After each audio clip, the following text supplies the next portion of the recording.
Hey, Jen Pachichi here, talking about the importance of speaking to yourself kindly if you're an artist or a creative, or really anybody at all. So, if you have an art practice, whether you are an established artist or whether you are just someone playing around because you love being creative, you may have noticed that sometimes you find yourself feeling bad about your work or bad about not working. And just notice that you're saying negative things to yourself. So, the first step is identifying that you are saying negative things to yourself. So, this could be like berating yourself for not making time for art, um, criticizing your artwork, calling yourself cheap for not buying the art supply that you wanted, um, calling yourself weak for not sharing your artwork with someone else. Probably a lot of just putting yourself and your artwork down. So I always like to compare us to dogs or cats. If you were trying to get your dog to respond to your commands, would you be mean to them and say negative things to them and yell at them? No, you would reward them for doing the thing that you wanted them to do. And even if they weren't doing the thing that you wanted them to do, you probably would be like, "You're a good boy. Who's a good boy?" So I just believe that speaking to yourself with kindness works a lot better than giving yourself a hard time.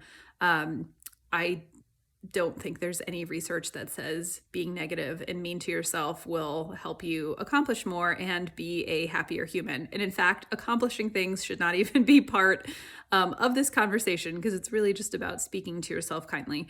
So, for example, if you find yourself regularly putting down whatever you're creating, then the first step, as I said, is to notice that you're being negative because sometimes people just have these stories running in the background and don't even realize it. So pay attention to what you're telling yourself. The next thing to do is to see if you can take in a breath.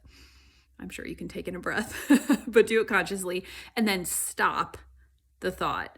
So you can just say to yourself out loud or in your head, "Okay, stop. I hear you." I, though, would recommend as a step 3, replacing that with kind self-talk. You don't have to say, "This is the most beautiful painting you've ever created, Jen." If your name is Jen, you could just say, "I'm really experimenting a lot lately. Good for me. This is a new technique for me. Look at me expanding myself." Just something nice that feels good inside. Part of the reason that you may notice negative self-talk is because you feel bad. That's one of the first ways to get keyed into it if you don't hear yourself saying it. And you will feel better if you speak kindly to yourself. So again, it doesn't have to be a thought that's some huge grandiose thought that you wouldn't believe anyway. It should just be a kind, supportive thought, something that you would tell. Like if you have kids, like if you have a child who's painted a picture for you, you wouldn't put down the picture. You would say like, "Oh, I really like the way that you used the gold pen. Oh, I really love how much you've been drawing lately." Say something like that to yourself and see how much better you feel. It will help you feel more willing to create. It will help you feel better about what you create.